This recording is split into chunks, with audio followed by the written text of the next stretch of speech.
Hi అండి. మనము body measurements చూసుకునేటప్పుడు back నుంచి లెంత్ చూసుకుంటాం. అది ఓకే.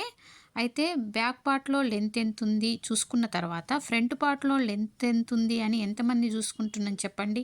ఇప్పుడు నేను బ్యాక్ పార్ట్‌లో లెంత్ చూసుకొని ఇక్కడ ఒక లైన్ గీసుకుంటున్నా. అయితే కింది నుంచి ఎందుకంటే మళ్ళీ ఫ్రంట్ లెంత్ పైనుంచి చూసేటానికి కింద లెంత్ ఎంత వదిలినామో ఫ్రంట్ కూడా అంతే లెంత్ ఒక 1 ఇంచ్ వదిలి నేనొక లైన్ గీసుకుంటున్నా చూడండి ఇక్కడ.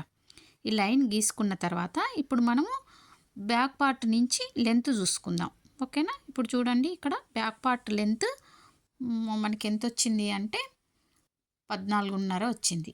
ఓకేనా? 14.5 వచ్చింది.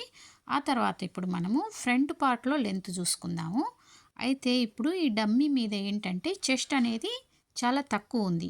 అంటే వీళ్ళకి ఈ ఈ డమ్మీకి upper chest, middle chest same ఉందన్నమాట. దానివల్ల ఒక్క హాఫ్ ఇంచే పావించే ఎక్కువొచ్చింది లెంత్. అప్పటికి పావించు లెంత్ ఎక్కువొచ్చింది. 14.5 ఉంది ఫ్రంట్. అయితే అదే ఒకవేళ చెస్ట్ ఎక్కువుందనుకోండి, అప్పుడు లెంత్ ఎక్కువొస్తది. మీరు బాగా ఆలోచించండి. లెంత్ ఇంకా ఎక్కువొస్తది. ఎక్కడ? ఫ్రంట్ పార్ట్‌లో.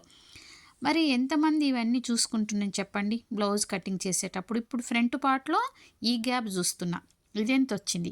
ఆ తర్వాత బ్యాక్ ఆర్మ్ హోల్ రౌండు ఆ లైన్‌లో ఎంతొచ్చింది? ఫ్రంట్ ఆర్మ్ హోల్ రౌండు ఈ లైన్‌లో ఎంతొచ్చింది? చూసిర్రా? ఇవన్నీ మనం ఎంతమంది చూసుకొని మనం బ్లౌజ్ కటింగ్ చేస్తున్నాం చెప్పండి? ఇవన్నీ మీరు గూడా నేర్చుకోవాలి అంటే మన ఛానల్‌ని సబ్స్క్రైబ్ చేసుకోండి. కరెక్ట్ బ్లౌజ్ కటింగ్ నేర్చుకోండి. మా ఇన్‌స్టిట్యూట్‌లో జాయిన్ అవ్వండి. ఓకేనా?